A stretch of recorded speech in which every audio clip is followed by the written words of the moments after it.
Hello and welcome back to Empower Your Soul.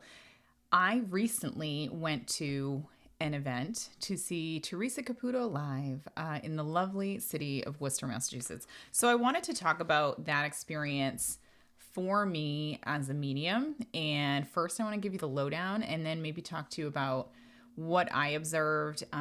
If you are planning on attending or want to attend a Teresa Caputo show, I want to give you some tips to, I'm going to say, like, hopefully increase your chances of getting a reading with her. And then as a medium, what I walked away with, because I found that my experience with Teresa Caputo was very, very different than pretty much everyone else I talked to, which was really interesting. So I went with my dear friend Kim, and she scored us some incredible tickets. We were on the floor, which is, by the way, where I recommend you be. And it was a fantastic evening. We had such a great time. She started out with the national anthem, which apparently she does at her shows. I was a little taken aback. I've never seen the national anthem at a mediumship show, but she does that to salute the troops. And I think that's a wonderful thing to do. And then she goes into probably a 15, 20, 30-minute spiel about who she is, what she does. There's like a video that plays before she comes on stage, and she talks a lot about piggybacking and how the spirits that are going to come through are going to deliver the most messages. And she's kind of teaching, I'm going to say, the crowd a little bit more on the background of what to expect for this event, but also a little bit of etiquette as well, which I think is needed in this auditorium, which holds, I think, like 3,200 people. It was not a full house. There were some empty seats, but to be fair, it was not the best of weather to drive in that night. But it was a full house, and she said she helped train the audience. I mean, I guess that's the, excuse me. Moving on, because that's why Spirit's making me clear my throat right now. What was interesting about the dynamics is that she started a lot in the VIP section. So I guess that's tip number 2 for you. If you are looking to get a reading, they have VIP meet and greet seats essentially in the front few rows of the middle of the auditorium. So 10 out of 10, if you really want a reading from Teresa, I think 4 or 5 readings happened in the VIP area, which as a medium, I'm not super surprised, because if she did meet those people in advance, she already kind of had an energetic tie with these people. So I don't think it was an accident, but also I think it's probably easier for her to get messages for these people because she's already been in their energy. So if you are really looking to get a reading from Teresa in one of these audiences, definitely get the VIP. So she kind of zigzagged back and forth between the VIP, and then she went up the aisles. And what's interesting is she's this giant freaking camera crew that follows her everywhere. So she's got, 3 people working the camera. She's got 2 people there holding mics and handing mics out to the audience. And then she's also got bodyguards in the audience at the same time. So it's a production. Like, it's a literal production. She's obviously got the soundboards and everything there, but where she is the entire night, because, she's got this giant hair and you can't miss her. And she's funny, and I think I walked away with how funny she is, not in a rude way either, which was really good. A lot of it was more self-deprecating humor, whereas Matt Fraser was more humor onto the people, if that makes sense. Like he would not make fun, but he would snap at people, tell people to pay attention, and it was more abrupt about the dynamics of him and the person. That's how Matt Fraser was funny, but Teresa was more self-deprecating humor, which I appreciated. These people are nervous enough getting readings in front of thousands of people, right? So I really appreciated how she did that. And then most of the time she spent downstairs, and then she did end up going upstairs for a reading or 2, and then coming back downstairs, and actually was kind of walking in the aisle right next to me. And I knew at some point she would be next to me. I had that feeling that she would be. So that was kind of the event. It was like a 2-hour show. No gear. I thought there would be a little Teresa gear. I probably would have spent some money there, if I'm totally honest with you, because I spend my late nights up watching Teresa when I can't go to bed, because I know she's a legit medium. So I guess that's the number one thing I want to validate is I believe her. I know there are some scam artists or not so great mediums that get that center stage, and she is somebody I admire. And I think she's a great medium, and she does deliver very specific messages. And you could see from the audience that people really loved her. There was this woman diagonal behind me, and she was older. I wouldn't say she was old. She was older than me. I want to say she's maybe 60s, maybe early 70s. If she was 70s, she'd look good. And she was like nodding and like tearing up the entire time. So people in the audience clearly loved her. And everyone, I'm going to say, but me, walked out thinking it was such a great night, and she delivered so many messages. And I would agree that she delivered a lot of very healing messages for people. And she said exactly what needed to be said for a lot of people. And you could clearly see these people being immensely impacted and healed by Teresa and bringing through her departed loved ones, as well as delivering these messages of hope, forgiveness, love, and all that wonderful stuff. What was interesting for me, though, and my dear friend Jamie, who owns a local crystal shop, was there as well. Hey, Jamie, if you're listening. And what's interesting to me is she walked out with the same perspective as me about the show. So here is, as a medium, the things that I noticed. And like, first, a million caveats to this. I know I'm not a perfect medium. I know I don't read very large audiences, and I'm not standing in front of 3,000 people at a time when I'm doing mediumship events, maybe on TikTok lives once in a while when I get a good hit with the algorithm.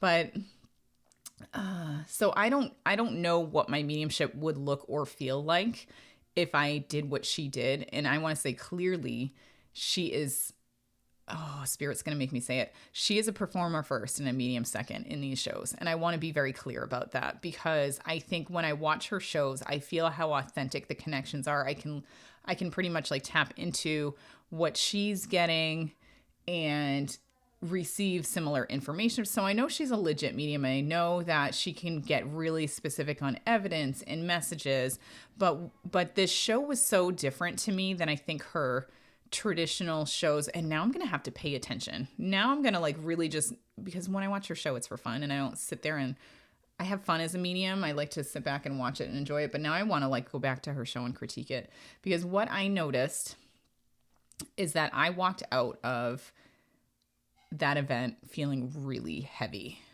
I mean, really heavy. I couldn't sleep for 2 nights after. And this is the third night. I think I finally got some sleep, and it took me so long to digest what had happened and why I felt so heavy. And I had to like peel back the layers to uncover why I felt the way I felt. So, I mean, obviously I think spirits were probably bugging me all night. I know a couple tapped on my shoulder that I said to buzz off. And I could feel if I'd like I'm going to go like backwards. And it's so funny. I feel like this is deja vu. I feel like I had a dream about this a long time ago. Not like this exact thing, but it was like peeling. So let's start at like where I first felt uncomfortable and go back to the beginning. So I first felt uncomfortable because I could feel the loss of the departed loved ones who weren't able to deliver messages.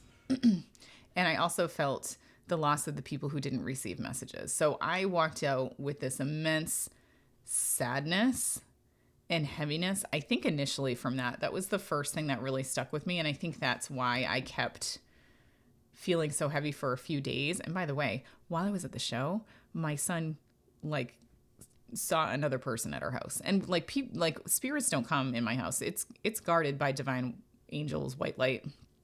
So I don't know who that was like in our house that my son could see, but that happened while I was at the show. I would say, so it's kind of the first observation. The second observation was a lot of how she identified the departed person is who died this way, who has a mom that died from cancer, who had a friend that unalived themselves by hanging, right? Like she started with this. And by the way, it's a production, so she's going to choose the most sensational passings, right? Like, so it was a lot, I think, for spirit, for the first connection, the first statement out of her mouth to be how this person died. And they were not easy, nice, loving deaths where they're surrounded by their loved ones. These were all tragic passings. And the part that really struck me, and I think this is for me energetically when it went downhill, and again, no one else could feel it, but like people who are probably tapped in like me, she was looking for a baby. And I'm sorry if you're going to walk away from this feeling the way that I did. I'm sorry. She was looking for the mom of a baby who was found dead in a crib. And the way, and I could see it too, the way that she kept seeing it was like this baby was rolled up in blankets and like strangled and couldn't breathe. And that's how this baby passed. So as soon as she said that, I can see this baby and I'm like, okay, I'm tapped into this baby. I know what she's getting at. That was an audience full of 90% women. 90% women. Thousands of women there. And she's looking for a mom whose baby had died. Do you know that she couldn't find the mother of this baby until three quarters of the way through the show. But that didn't stop her from trying to figure out who this mom was. So what proceeded to happen is about 6 people were like, that's my baby. And then you started getting stories of, well, actually, it wasn't a blanket. It was a cord and they died in utero. Oh, it wasn't actually this. It was SIDS and they died overnight, right? Like, so she ended up reading probably about an hour of dead babies. And not only was that depressing, but the fact that energetically, that was depressing, I think, for everybody there, or probably providing closure for those of you that are a little more optimistic for a lot of those moms. But for me, this feeling of heaviness of all these dead babies, on top of feeling the energy of the baby that wasn't fit yet. The first one that came through could not be landed yet. And I could feel how Teresa kept trying because she knew this baby needed to find its mom. But so there's this urgency from this baby she hasn't landed yet, but then all these other babies at the same time. Like, this was what happened for an hour. And in that hour and a half or so, you know, she went upstairs. She did some other readings that I think landed really, really well. But energetically, for me, it felt really weird, really wonky, until she eventually found this baby's mom downstairs about 5 rows behind me. And once she found it, the energy kind of righted itself, but it had felt so wrong for me for an hour that I couldn't rebound. But this is me as like the medium, right? And I'm not discounting her, because I think it was really wonderful that she put her foot down and that she was going to find this baby's mom. Like, and I loved that. And I would do the same exact thing. And I really admired that. But I got to be honest, like, her energy felt a little bit scattered because she couldn't find the right sitter for a very long time. So the other connections to me just didn't feel as deep in between. And I could tell personally, and again, you wouldn't know this if you weren't a medium, I could tell personally that she would start describing a spirit, and then, because here's the thing about demonstrations, a spirit always lands. Like, we're always as medium able to land it. So if you're one of the ones who does not want to put your hand up, does not want to say that that's for me, the spirit will swap out and someone will end up taking the reading and we can get it landed. But for a lot of it, I could feel like the initial spirit she brought in wasn't the spirit she landed with. And there was this swaparoo because of people who were more willing to raise their hand and say that one's for me. So I could always feel like these spirits moving in and out for that hour. Whereas like in the beginning and in the end, she knew exactly where she was going and she knew who the spirit was. So, I mean, so isn't this reality as a medium, right? So because not everyone raises their hand in demonstration events. Not everyone raises their hand in these big groups. Not everyone comes to get a reading, which is very ironic, right? You pay hundreds of dollars to go see Teresa. Not everybody wants a reading. So a lot of people are there just for the experience. So I'm not surprised at all that there were a couple of spirit swaps, because that's the name of the game in mediumship, in demonstrations. But I could feel the spirits moving on, like stepping up and not being taken and stepping back, like, and it was just so interesting to me. And I think that was part of the heaviness as well. That was really part of the heaviness I felt, is that sadness of those spirits who weren't taken, that really needed to get their message across. But I mean, I see my guides like shrugging. That's the name of the game in the spirit world, and they're telling me she did she did a good job. She did a good job. So I know that she's legit. Like, I know she does such a wonderful job in these large shows, but the likelihood that you're going to get a reading is pretty much none, because I think 10, 15 people got read, and she spent a lot of time with people, which is fine. I'm just scrolling through my notes here. But again, I think because she started with the passings, and because she couldn't place that spirit for a while, and the energy just felt unsettled, I guess that's the way I would put it. It felt like the energy couldn't land. That really caused me, I'm going to say, a very large amount of anxiety and agita the rest of the night, the rest of the next day. And yeah, it was just interesting to me. As a medium, here are some other things that I didn't like. This is me. And I feel like this is nothing Teresa did wrong. This is me as a medium taking a look at it and saying, what would I do differently? What would I do differently if it were for me? So there were some children in the audience, and it's sensational to have children in an audience. I think the third reading was a little boy who had lost his grandfather. And this kid must have been 8, 10 years old. He was young. He was a young boy. And he's in the audience just like everybody else. So, and Teresa came up and talked to him like he was everybody else and gave him a reading like he was everyone else. I think, Teresa was true to who she is in her reading style and the way she presented to things. But if it were me, I would have avoided that child like the plague, because I have a 9-year-old and an 11-year-old, and that was no place for a child. That was no place for a child. The way that she would describe people and how they died, these really tragic events, like hopefully the children that I saw in the audience didn't really fully comprehend, and I don't think they did, what the experience is like. But talking to the dead is really freaking heavy. And I have my kids asked to come to my shows, and I say, absolutely not. I'm like, maybe when you're a teenager, but absolutely not. You're too young at this point. So that rubbed me the wrong way. Again, Teresa can be Teresa. She can read whoever she wants, but I think that's why I have a minimum age on my website about readings. Like, I want you to be 18 plus. And if you're going to be a little bit younger, like 16, 17, I want your parents there, because the information that comes through while your brain is developing, it can make or break you. And I don't want to, I trust that Spirit's going to bring through what Spirit's going to bring through, and it's going to be the right thing. But at the same time, it's heavy. It can be very heavy. And when I talk to my kids about the dead, I always keep it light and fun. And I don't want them to be afraid of anything. And I don't want them to be sad about anything. And I want them to have a positive connection with the afterlife. And I think that's why I personally had this visceral reaction to seeing a little child on stage. Not on stage, on the screen, which was a point of contention with my friend.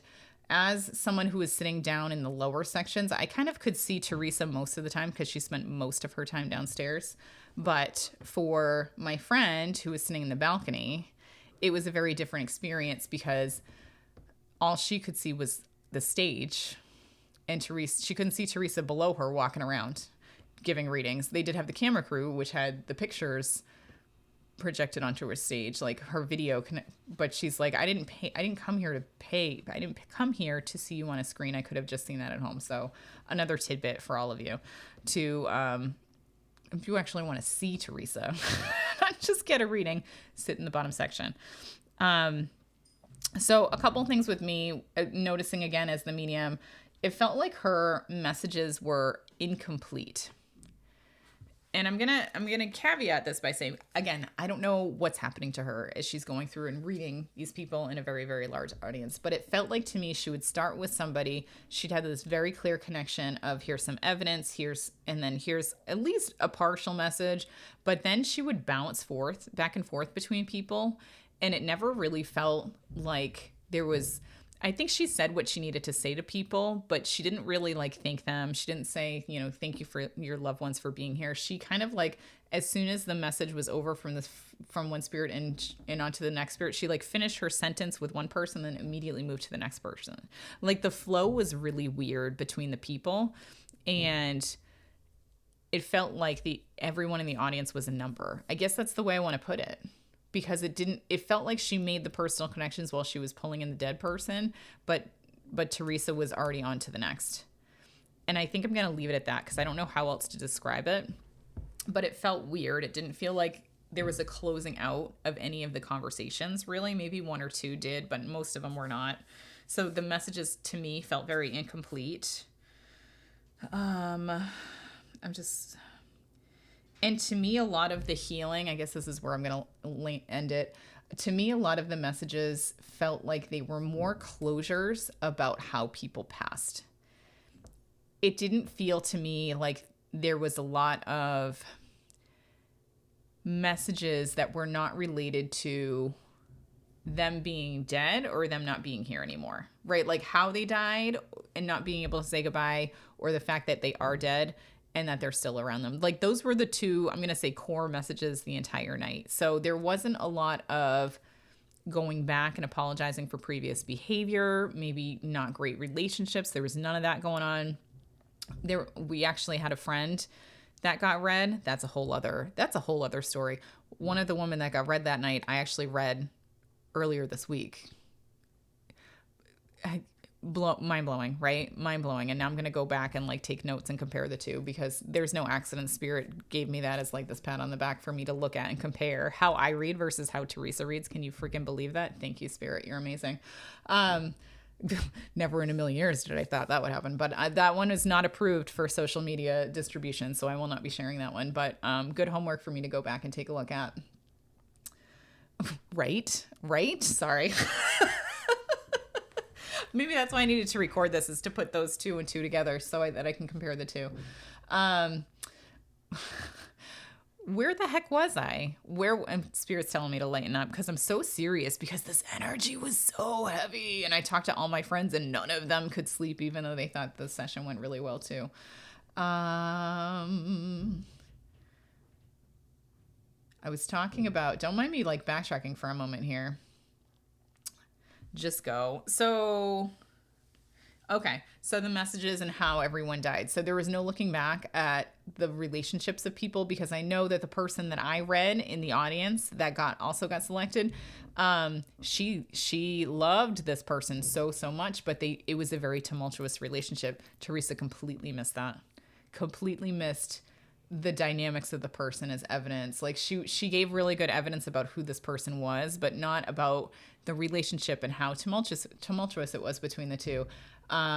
She said something about how she died doing something she loved. She choked on a piece of steak. And my friend who was sitting next to me also knew this spirit. She knew the whole story. And she's like, did she just say she died doing something that she loved? Because she choked to death. Like, did she love eating? Yes. So again, a little sensational, right? And that's totally fine, because we as spirits, like, again, maybe that's the information the spirit gave Teresa so that it would be good for the show. I have no idea. I'm not saying that she got it wrong. I'm certain that she interpreted the spirit and what the spirit sent through correctly, but it was just, I don't know if there was less information, limited information because of this big audience. I don't know. But things like that made me as the medium go, well, that's interesting. And then I didn't hear a lot of advice going forward, which I love to give. Like, I ask spirit for that. I don't want you to just come here and prove that the afterlife exists, because if you're coming to me, 99% of the time, you already believe the afterlife exists and you just want to continue the conversation. You might want to say a couple healing words, a couple of words of forgiveness, but realistically, you know the afterlife exists. Otherwise, you wouldn't book a medium. And I'll give those messages, but I'm not going to sit there in that energy and dwell on it. I'm also going to give you, hey, here's some things you might, while we're talking to this person that's all knowing and all seeing, right, on the other side, let's give you some advice about what's going on. Let's give you some help. Let's equip you with some tools that is going to help you move forward, right? Like, so let's not only heal you, but let's equip you for what's next to come. And there was none of that. And again, limited time. Like, I don't know. So I'm not going to pretend I'm a perfect medium, right? And I started there. I'm not going to pretend that I could have done it better than Teresa, because looking at that audience, I don't know if I could have. I don't think I could have. Like, is my mediumship great?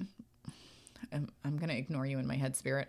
Is my mediumship great? Yes. I I work very well one-on-one and in smaller group sessions? Yes. But I don't know how that dynamic would change when I get to a big group. I don't know how the messages would change when it gets to a big group. I don't know how the energy would change when it gets to a big group. And just being there, sitting and watching Teresa in the audience, I could feel how freaking heavy that was. And when she walked next to me, like I knew was going to happen. I'm like, there's something I'm like, I'm 99% sure I'm not getting a reading, but I know that she's going to end up next to me. I could feel, and in my mind's eye, see how divinely connected she is and how pure her intentions are and how much she wants to help people do the work. And a lot of that I think comes from when she started this work. But then at the same time, it's like she was in this cylinder where she was surrounded by the white light. And then it was outside of that cylinder, it was really dark. And I couldn't figure out what that was. I know she wasn't connecting psychically because I could see that in my head. But I know that like I don't know what the darkness was. I don't know if that was like the TV production thing. I don't know if it was the spirits trying to, but I know that her energy was really tight to her and it went way up, straight up to heaven. So I know that she was divinely connected. So maybe that was what I was supposed to see. But yeah, just some observation. So maybe to close it out, again, if you want to see Teresa and you want a reading in these big audiences, splurge on the VIP. Sit on the bottom floor. Don't like buy those tickets because you're going to be more in the experience of it. If you want to just be in the room and observing and don't really care about seeing Teresa and you just want to sit in the energy and see how it's going, balcony is probably fine. But again, you're not going to be able to see a lot of things that are going on. For the love of God, leave your kids at home. I know there's no age minimum on those tickets, but do not take kids. Do not take anyone under 18. It's not appropriate. And if you are on the floor seats, like VIP, you can sit anywhere. If you're on the floor trying to get a reading, not in the VIP, sit on an aisle. Most of the people who got read were closer to the ends of the aisles. And what I want to close with as mediums, how you can relate a little bit to Teresa is that obviously nobody's perfect. I heard lots of no's. I heard lots of things that just didn't fit that she said. In the audience, know that like even she has trouble landing the spirit, right? Even she had the incomplete story and the incomplete messages. And again, I don't know if this was the spirit. I don't know if this is her. I couldn't really tell on that end of the house. But like she is a true medium, just like you are. You are a true medium. So I don't want you to watch her show and think everything's perfect and everything lands perfectly and she has the perfect relationships every single time and she lands. It's a TV production. It's a TV production and it's not real. And I think it was great to see her in her element, truly doing the work and seeing her get things wrong. Like, to me, that's a pleasure because that's real mediumship. That is what it looks like. And I'm so glad that so many people walked away having a wonderful experience watching her, knowing, I'm going to say she has a lot of the same mediumship flaws, not in a negative way, that we all have as mediumship flaws, which are just false expectations because of perfection and how mediumship is displayed on TV. So thumbs up, everybody. Thumbs up. Well done. So that's yeah. And I think that's a lot of what I wanted to talk about today. If you have any questions about the Teresa show, let me know. If you went there, like send me an email. I'd love to hear what your experience was. I grabbed all the people that I could and got their feedback before recording this, just so I could make sure I had a well-rounded episode that wasn't just me being like, what was up with the energy the entire time? But yeah, that's my take. And next up, I will talk about my own demonstration and how that went. So this will be fun to compare and contrast between the two now, won't it? All right. Mwah. I love you all. I hope you have a wonderful, wonderful day. Take care.